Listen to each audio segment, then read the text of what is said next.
Have you ever sat in church, listening to the words you've heard 1,000 times before and quietly wondered, but is this really true?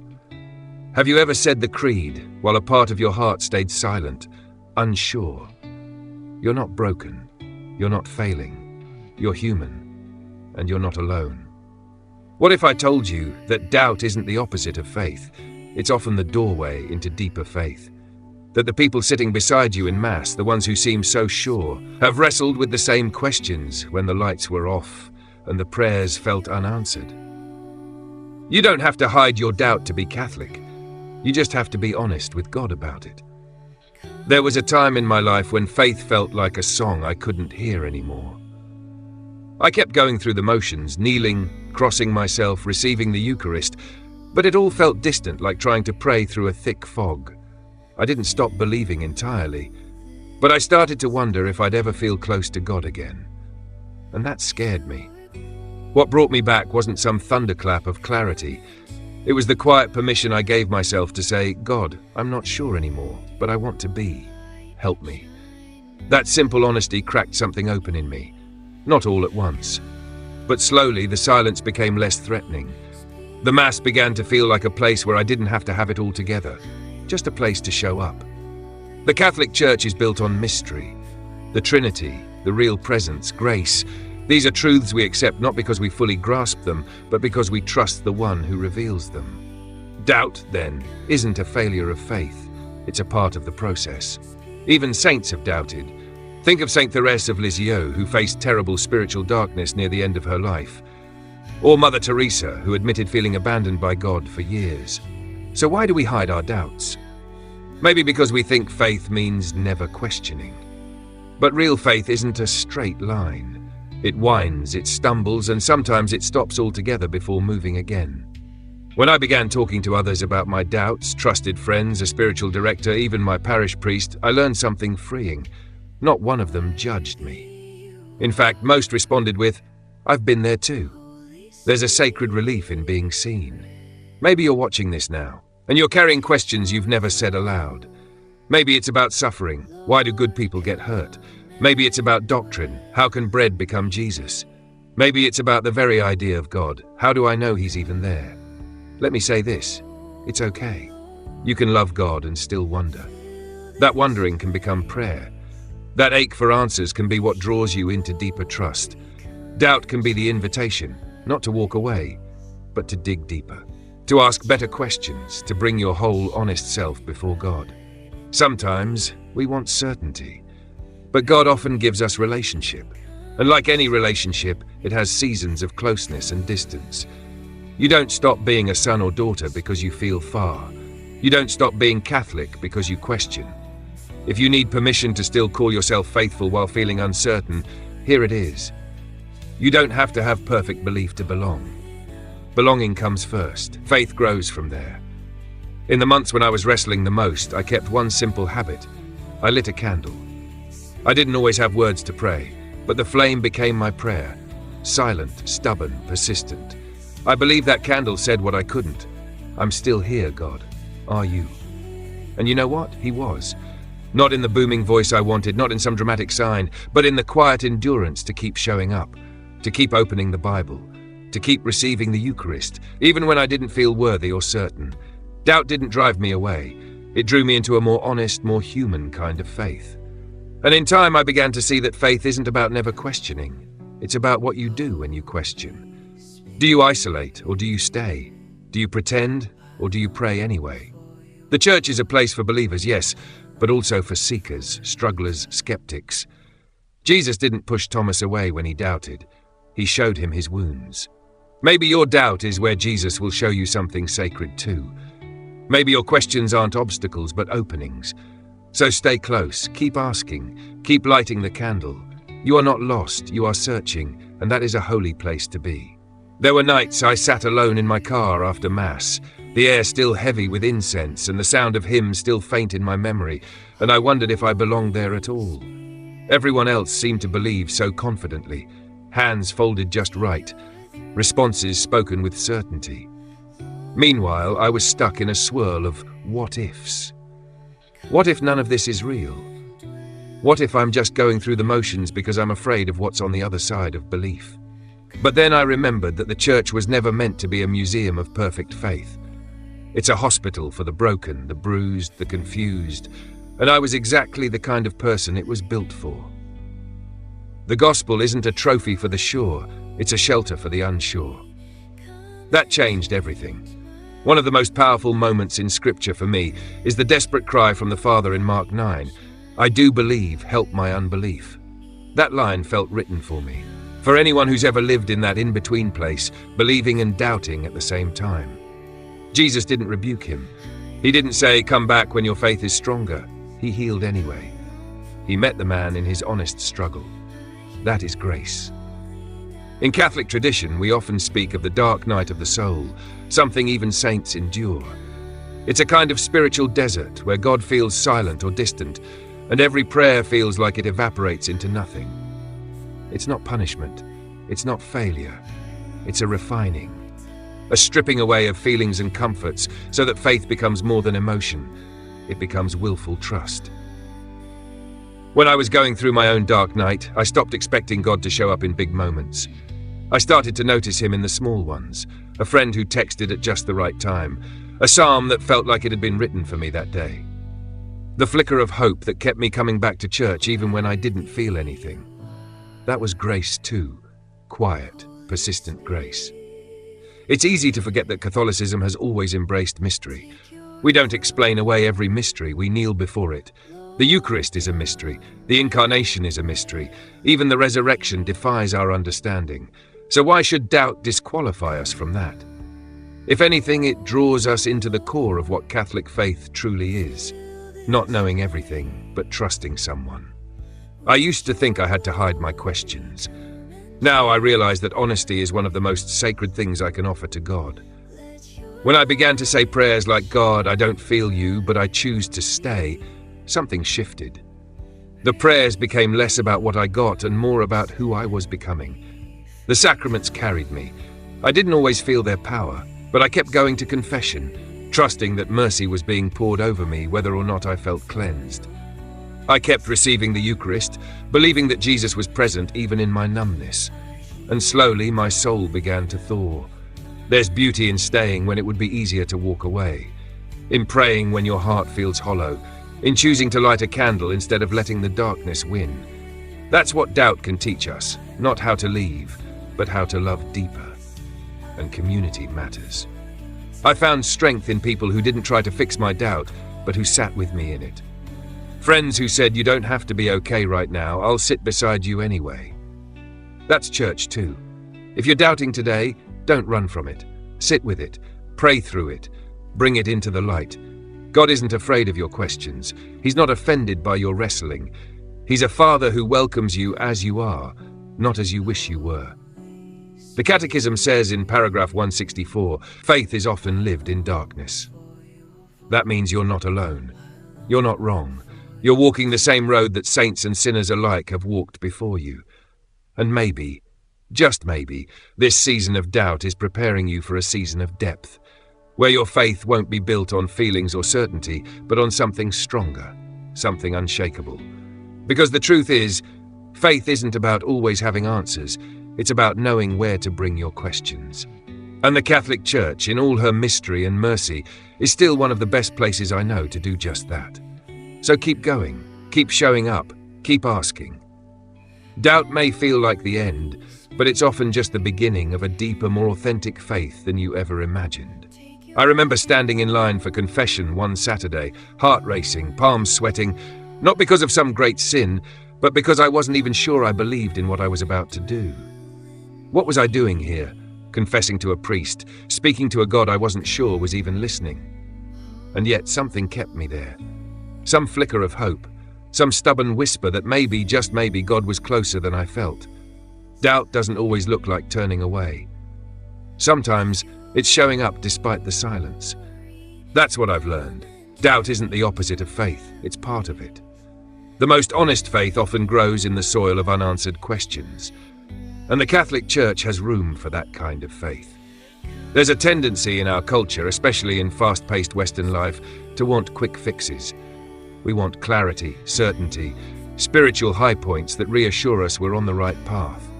But real faith, Catholic faith, isn't a straight line. It's winding, layered, often confusing, and that's okay.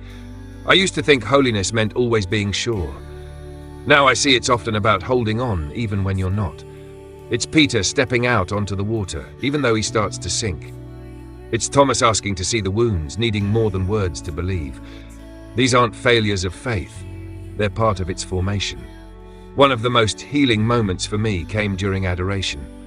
I wasn't feeling anything. The chapel was quiet. The host was displayed and my mind was spinning with questions. But I stayed. I didn't run. I didn't fill the silence. I just sat there and let God love me in the dark. That's the thing. Catholicism teaches us that faith is more than a feeling. It's a decision. It's showing up, lighting the candle, kneeling in the pew, saying the words, "Lord, I believe," even when you're not entirely sure you do. I started leaning into the beauty of the sacraments, not because I fully understood them, but because I trusted that they were anchors. Baptism, reconciliation, the Eucharist, they're not just symbolic gestures. They're real encounters with grace, even when they don't feel that way. The Mass especially became a place of stability. I knew that no matter what questions I had, the prayers would still be said, the readings would still be read, Christ would still come. And there's something deeply healing about that constancy when your inner life feels chaotic. I also found comfort in the lives of the saints, not because they were perfect, but because so many of them doubted too. Saint Teresa of Lisieux admitted to periods of intense spiritual dryness. Mother Teresa spent decades in what she called the darkness, still serving faithfully. Their faith didn't exclude doubt, it absorbed it. And that gave me permission to be honest, to stop pretending, to bring my whole self, questions, fear, fatigue, to the altar. That's when healing began. Not when I had everything figured out, but when I stopped trying to hide what I didn't. I began journaling my doubts, turning them into prayers. I wrote letters to God that started with, "I don't know where you are," and ended with, "But I want to find you." Those became some of the most sincere prayers I've ever prayed. There's something sacred about praying with doubt. It's raw, it's real. It's the kind of prayer that breaks down walls and builds intimacy. You're not trying to impress God, you're just coming to Him as you are, and that's the whole point. Over time, my doubts didn't all go away, but they became less threatening. I stopped treating them like failures and started seeing them as invitations. Invitations to grow, to seek, to wrestle, to trust. And something shifted. My prayers became deeper. My understanding of grace became wider. My empathy for others grew, because when you've walked through doubt, you're less quick to judge someone else's struggle. You know what it's like to need space and gentleness and time. Now, when people ask me, can you be Catholic and still doubt? I don't hesitate to say yes. Not only can you, you must. Because a faith that hasn't been questioned isn't really yours yet. It's borrowed. But a faith that has been tested, held onto, cried through, that's a faith with roots. So if you're wrestling today, don't run. You're not weak, you're not broken, you're human, and you're not alone. The church isn't just a home for the certain, it's a refuge for the seeking. A place where mystery is not just tolerated, but honored. Keep going, keep praying, keep showing up, even if your voice shakes, even if your heart is quiet. God is not far, and your questions, far from pushing Him away, may be the very thing that draws you closer. I remember one Sunday when the homily was about trusting God during trials. I sat in the pew, arms crossed, thinking, that's easy to say when you feel close to Him. But what about when you don't? What about when everything feels hollow and the silence is louder than the sermon? That's when doubt feels less like a moment and more like a storm. But what I didn't realize then was that even in that storm, I was still in the boat, and Jesus was still there. There's something profoundly Catholic about staying, even when it hurts. We kneel in Mass, not because we always feel worthy, but because we believe He's worthy. We say the Creed, even when we're not sure we understand it all. We cross ourselves, even when our heart is full of questions. Every gesture is a step toward Him, even when our minds haven't caught up yet. I began to see the church not as a museum of saints, but as a hospital for the wounded. And I was one of the wounded. That changed everything.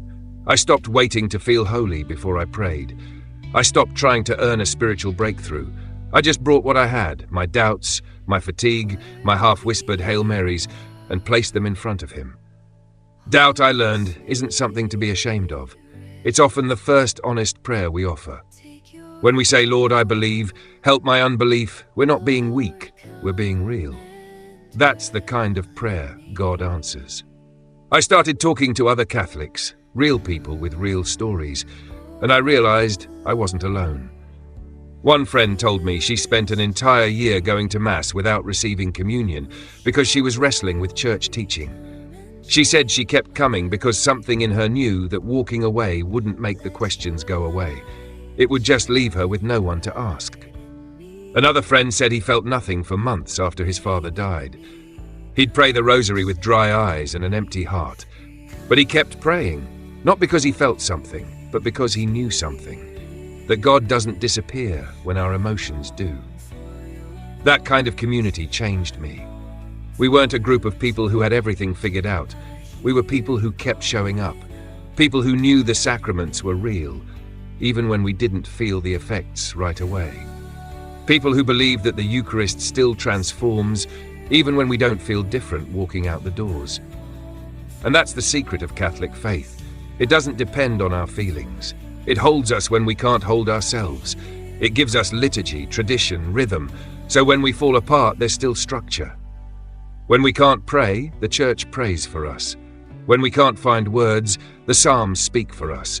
When we doubt, the Creed reminds us what we once believed and might believe again. It's easy to mistake doubt for distance, but sometimes doubt is just the shadow cast by God's closeness when we're too overwhelmed to see Him. Sometimes we grow most in the silence. Sometimes we're purified not by clarity but by mystery. I started embracing the mystery. I let go of the pressure to explain everything.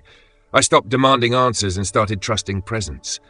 And slowly, peace crept in. Not the emotional high of a retreat or the clarity of a light bulb moment, but a slow, steady sense that I was being held.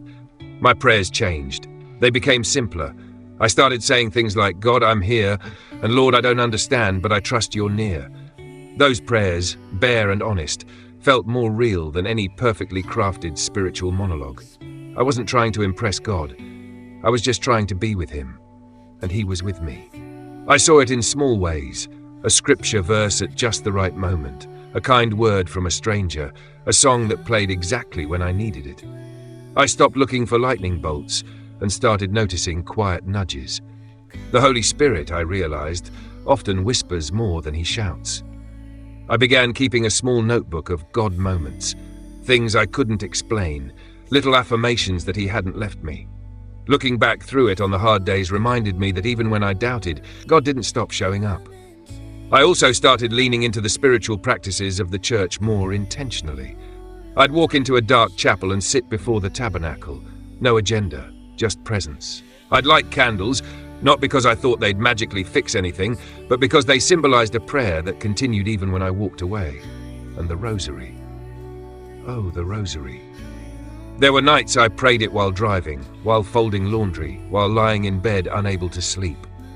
The repetition didn't bore me, it held me. It gave rhythm to the chaos. And sometimes, mid-decade, I'd suddenly feel a moment of clarity, like a window opening. That was grace. Confession became less about shame and more about healing. I'd walk in with my doubts, confess the apathy, the frustration, the things I'd left undone, and the priest, often with gentleness, would remind me that God isn't afraid of my honesty. He welcomes it. It took time, but I came to see that God wasn't disappointed in me for doubting. He was drawing me deeper. He was asking me not to rely on feelings, but to trust His promises. He was inviting me to love Him, not for what He gave me, but for who He is. And here's what I want you to know if you're in that place. You can be Catholic and still doubt. You can kneel at the altar and still have questions. You can pray with a flickering candle and a flickering heart. It's all welcome. It all counts. Because faith isn't a badge for the perfect. It's a lifeline for the searching. The Church isn't a prize for the strong. It's a refuge for the weary. And if you're doubting today, you're in the right place. Keep going. You're not alone. You're not a failure. You're part of a long line of saints and sinners who wrestled and stayed, who questioned and prayed, who doubted and believed, at the same time. I remember reading about Saint Teresa of Calcutta and feeling shocked. For decades, she felt an absence of God, a darkness, and yet she kept loving, kept serving, kept praying. That taught me something life-changing. Faith isn't about the absence of doubt, it's about loving God even when you can't feel Him, even when every prayer feels like silence. That's a kind of love this world doesn't understand, but heaven does. There's a quiet power in perseverance, in continuing to walk the path even when your soul feels tired. I started to see my doubt not as something to fix, but as something to bring with me into the light. I didn't need to pretend. I didn't need to hide it under polished words or forced smiles. I just needed to show up with it before the Blessed Sacrament in the pew in the quiet of my room and say, "Lord, this is me. Here I am." That honesty became the foundation of my spiritual life. And the Church, in its beauty and wisdom, had space for it. Catholicism doesn't ask us to fake certainty. It asks us to trust a God who is mystery and mercy at the same time. A God who allows room for our questions, because He knows the answers are not always immediate, but He is always present. I began to understand that spiritual growth often looks more like roots than flowers. It's quiet, unseen, but deep. And the deeper it goes, the more it can withstand storms. I was growing, not despite my doubts, but through them. There were days when I'd walk into Mass and feel nothing, but I'd still kneel, still cross myself, still receive the Eucharist. And gradually I realized something. Those moments were more real than the emotional highs I used to chase, because they were built on choice, not just feeling. They were built on love. I started praying the Liturgy of the Hours, just one psalm in the morning, one in the evening. It gave structure to my day, words when I had none, and often, in the quiet cadence of ancient prayer, I'd find my soul settling, not because I had figured everything out, because I wasn't carrying it alone. One night, while praying Compline, I came across Psalm 4. "I will lie down and sleep in peace, for you alone, O Lord, make me dwell in safety." That line stayed with me. It reminded me that even when I feel vulnerable, even when my thoughts race and my faith feels small, I am still held, still safe, still loved. I also began reading the lives of the saints with new eyes. I noticed how many of them struggled deeply. St. John of the Cross, plagued by spiritual dryness, St. Ignatius of Loyola, wrestling with scruples and despair, even St. Peter, who doubted and denied. And yet they kept following Jesus. Their doubt didn't disqualify them, it deepened them. I saw that holiness isn't a straight line. It's full of detours and stumbles and long stretches of silence.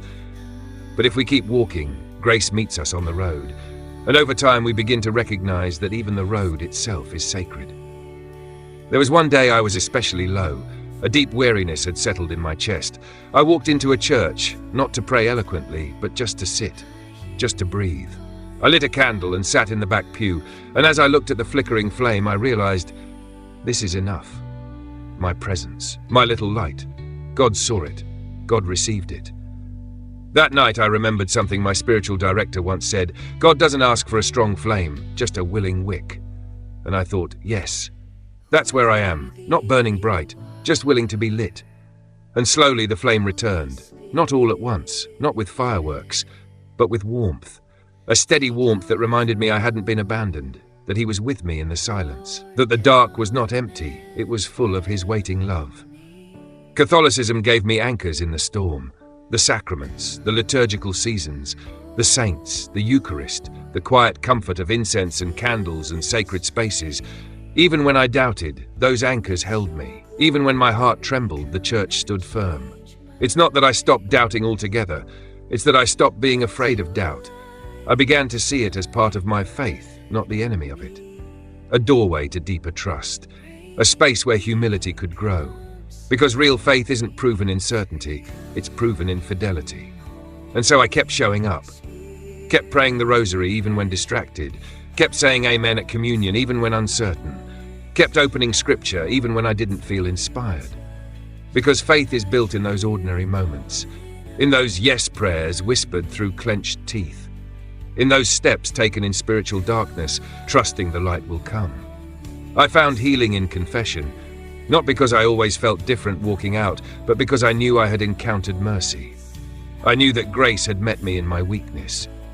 And that was enough. The church never said we'd feel holy all the time. It just calls us to be faithful. And faithfulness, I learned, is one of the most powerful responses to doubt. Not fixing it, not silencing it, just choosing to trust through it. And here's the truth that continues to change me. Jesus isn't afraid of our doubts. He walked with Thomas. He restored Peter. He wept with Martha and Mary before raising Lazarus. He meets us in our questions, not with condemnation, but with compassion. So if you're doubting today, don't run. Stay. Bring your doubt into the light. Let the church hold you when you can't hold yourself.